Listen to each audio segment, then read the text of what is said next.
Vous avez maintenant l'habitude de voir des vidéos tournées dans ce nouveau studio, mais aujourd'hui il est temps de vous dévoiler l'envers de la caméra et de vous montrer comment on les prépare, comment on les tourne, comment on les monte et comment on les publie. Et vous savez que j'essaie souvent de rincer la commu, et cette semaine, encore une fois, je vous fais gagner quelque chose en fin de vidéo, qui est plutôt lié à la thématique d'aujourd'hui, vous allez comprendre. Et si vous n'êtes pas au courant, et surtout si vous n'êtes pas encore abonné, je compte faire de gros concours en arrivant aux 100 000 abonnés, on en est vraiment plus loin, je compte sur vous si vous n'êtes pas abonné.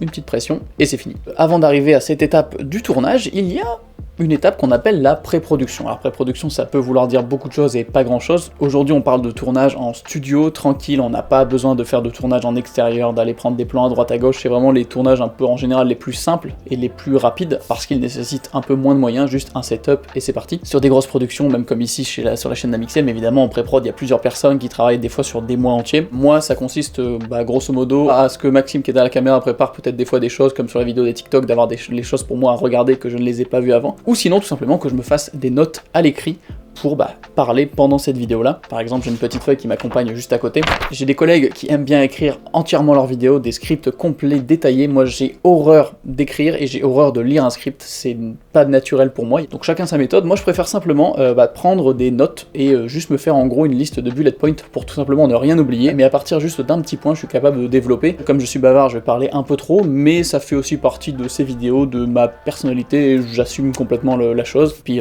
vous inquiétez pas qu'on en coupe beaucoup au montage, hein. C'est vraiment du tranchage dans du lard, hein, vous allez voir, mais c'est violent. Par contre, ce que je vais vraiment écrire, c'est des fois, si je parle d'un produit, si je présente quelque chose, ou que même des fois je fais des collaborations avec des marques, c'est vraiment quelque chose de plus détaillé au niveau du brief qu'on me donne, ce qu'on appelle le brief. En gros, c'est des choses à mentionner, etc. Parce que quand ça parle de date, de nom de carte graphique, de processeur, etc., on peut vite se paumer dans les chiffres et t'as un petit peu l'air con si tu parles d'un produit en confondant certains chiffres. Donc ça, je le note bien comme il faut et je mets plus de détails, mais sinon, en général, une petite liste de points et c'est réglé. Passons maintenant à la partie qu'on est en train de faire. Le tournage. Une petite caméra capte l'envers du décor. Ça, c'est une configuration que j'aime bien en ce moment. J'ai un autre fond qui est la bibliothèque, que vous avez déjà vu dans d'autres vidéos. Mais en ce moment, j'aime bien ce fond-là, avec le PC derrière, avec les mousses acoustiques qui sont éclairées un petit peu de couleur, qui donnent vraiment un petit côté texturé, et qui, moi, me séparent bien du fond. Je trouve que ça rend trop bien. Je vous fais un petit listing rapide, un petit peu de ce qu'on retrouve dans cette ambiance de tournage. Évidemment, vous n'avez pas besoin d'avoir un setup aussi développé. Là, j'ai quand même du beau matos. Ça marche aussi avec des trucs plus simples. Et c'est en fonction aussi de ce que vous voulez faire, de ce que vous voulez montrer. Moi, j'aime bien les petites ambiances un peu tamisées, un peu dark, voilà, avec un petit côté un peu dans l'ombre. Là, c'est mon petit kiff du moment. La lumière principale qui m'éclaire, c'est une Forza 200 de chez Nanlite. J'ai beaucoup de choses de chez Nanlite. Devant cette Forza 200, il y a une softbox de 90 cm, donc qui est bien fat, qui va du coup me donner une lumière très douce parce qu'elle est vraiment proche de moi, elle est juste hors du cadre, genre vraiment, elle est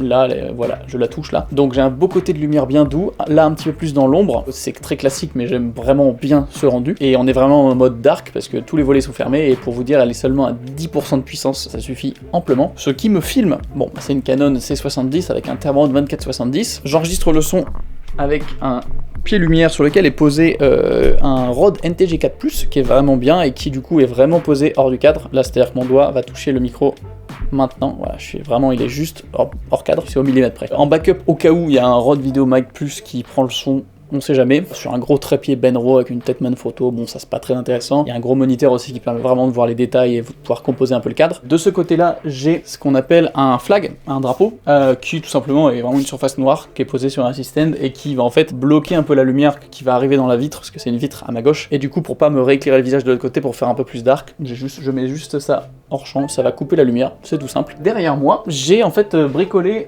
moi j'ai un rail avec des lumières et j'ai accroché avec ce qu'on appelle un super clamp, c'est une grosse pince, un pavotube de chez Nanlite avec une petite lumière bleue qui correspond un petit peu à la DA de ma chaîne, voilà, qui rend très bien parce qu'elle tombe du dessus et du coup on voit bien la texture dans le fond sur les mousses acoustiques et ça je kiffe beaucoup. Je pourrais allumer celle-ci aussi mais ça dépend des ambiances. Il y a juste une lumière en keylight et juste une lumière qui éclaire le fond et c'est tout.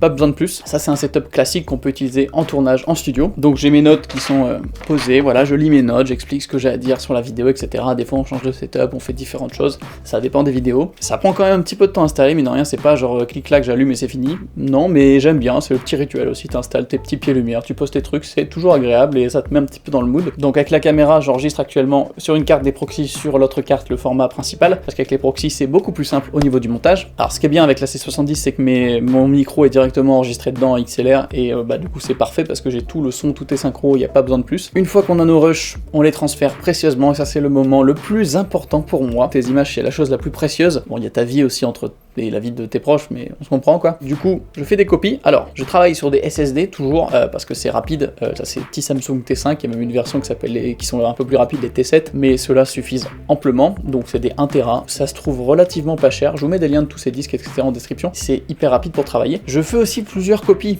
Une copie sur un SSD, parce que la carte après on la réutilise dans la vide. Une copie sur un disque mécanique, et là-dessus je vais juste foutre des backups. Genre vraiment c'est un disque à backup. Et quand il est plein, je fais un petit peu de tri, j'en remets, voilà. C'est vraiment juste de la sécurité, mais c'est important. Et en voyage, souvent, bah, j'ai 3 copies de mes fichiers. Une sur un SSD, 2 sur des disques comme ça, ou sur l'ordi. Et au moins dans 2 sacs différents, comme ça, si tu te fais voler un sac, tu perds pas tes rushs. Et c'est quand même mieux. Pour rester dans le stockage avant de passer au montage, une fois que le projet est fini, fut un temps, je les archivais sur des disques comme ça. Mais ça c'est chiant, ça c'est pas bien pour travailler dessus, ça marche pas top, c'est pas rapide, et surtout tu peux pas y accéder à distance. C'est pour ça que depuis quelques mois j'utilise un NAS. Bon, vous avez sûrement déjà entendu parler d'un NAS. Moi c'est les frérots de QNAP, je suis carrément allé leur demander est-ce que vous avez pas un NAS cool à me passer et tout pour que je teste. Et ils m'ont envoyé un NAS qui est beaucoup trop puissant et qui a beaucoup trop de trucs pour que j'en utilise que ne serait-ce que 10% de ses capacités. Je suis pas un pro du tout de ce domaine, mais en gros c'est un mini serveur tout simplement avec plusieurs disques qui va te permettre d'accéder à tes fichiers sur ton réseau local. Là comme mon ordi j'ai mon NAS qui est visible comme un disque normal, mais je peux aussi accéder à distance via l'utilitaire QNAP. Tu peux y accéder, au moins les visualiser, envoyer quelque chose, envoyer des liens aussi pour que des gens puissent aller les télécharger directement avec leur connexion à eux, donc c'est vraiment pratique. Et moi le NAS que j'ai reçu c'est un 4B, donc à l'intérieur il y a 4 disques de 8 Tera, c'est des Western Digital, des WD Red, donc il y en a 4 x 8, il y a 32 Tera à l'intérieur. En plus de ça, j'ai 1 Tera de SSD en cache, ce qui me permet en fait de travailler sur le NAS avec une mémoire ultra rapide. Pour n'importe quel projet, je peux me servir du NAS comme disque direct. Et j'avais 2 barrettes de RAM de 8 Go que j'ai mis dedans, du coup il a 16 Go de RAM.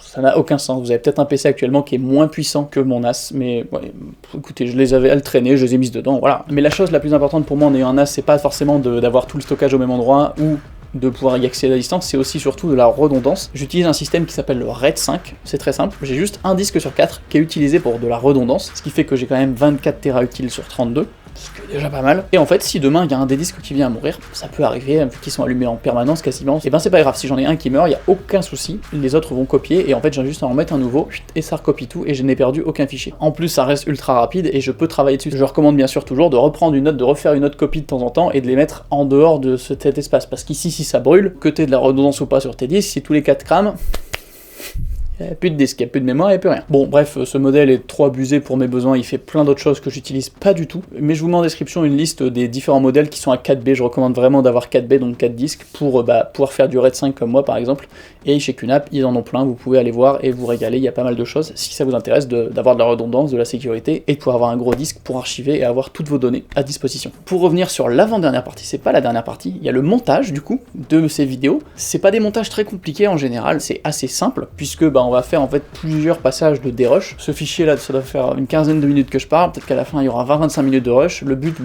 c'est YouTube, faut cutter, faut condenser. Le but c'est donc de le descendre à peut-être 7, 8, 10, 12 minutes au bout de plusieurs passages. Un premier passage où tu enlèves les morceaux d'hésitation, les répétitions. Deuxième passage où tu raffines. Et en général un troisième passage pour vraiment avoir quelque chose de clean, propre.